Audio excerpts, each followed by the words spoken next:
এই বিস্ময়কর ঘটনাটি সম্পূর্ণ খন্দকের যুদ্ধের সময় হযরত জাবের রাদিয়াল্লাহু তাআলা আনহুর দুই ছেলে কেন মারা গেল এবং কিভাবে আল্লাহর রহমতে তারা জীবিত হয়ে গেল, এই সব কিছু আছে এই ভিডিওতে।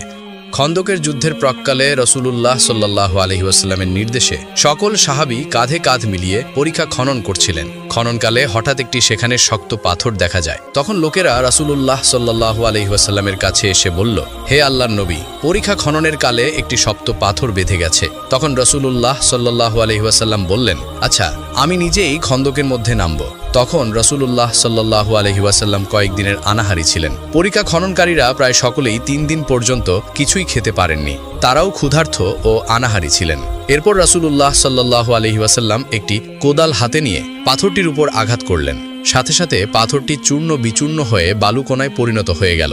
নবীর সাহাবী হযরত জাবের রাদিয়াল্লাহু তাআলা আনহু যখন দেখলেন যে বিশ্ব নবী ক্ষুধার্ত অবস্থায় পেটে পাথর বেঁধে রেখেছেন, তখনই তিনি মনস্থির করলেন যে আল্লাহর নবীকে তার বাড়িতে খাবার খাওয়ানোর জন্য দাওয়াত করবেন। তিনি বাড়িতে ফিরে তার স্ত্রীকে বললেন, তোমার কাছে খাওয়ানোর জন্য কিছু আছে?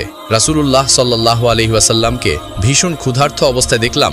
এই অবস্থায় দেখে আমি আর সহ্য করতে পারছি না, তাই সিদ্ধান্ত নিয়েছি রাসূলুল্লাহ সাল্লাল্লাহু আলাইহি ওয়াসাল্লামকে একবেলা খাবার খাওয়াবো। তখন জাবের রাদিয়াল্লাহু তাআলা আনহুয়ের স্ত্রী একটি পাত্রে 1 চা পরিমাণ জব বের করে বললেন, এই জব ছাড়া ঘরে আর কিছুই নেই। জাবের রাদিয়াল্লাহু তাআলা আনহু তখন তার স্ত্রীকে বললেন, তুমি জবগুলো পিষে রুটি তৈরির জন্য আটা প্রস্তুত করো।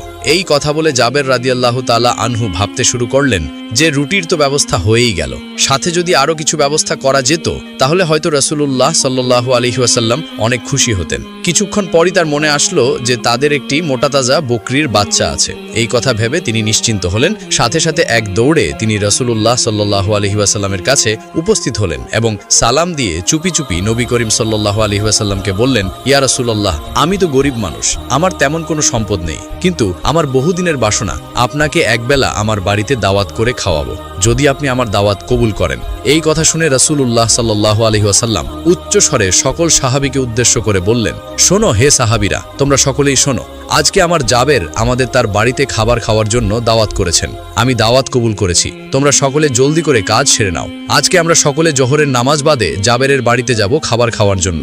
এই কথা শুনে সকল সাহাবীর মুখে হাসি ফুটে উঠল। আর জাবের রাদিয়াল্লাহু তাআলা আনহু অত্যন্ত খুশিতে 8খানা পাগলের মতন হয়ে গেল। তিনি এক দৌড় দিয়ে বাড়ির দিকে গেলেন। কিছু দূর যেতেই তার মনে হলো এখানে সাহাবী আছেন প্রায় সব মিলিয়ে 400 থেকে 1000 জন।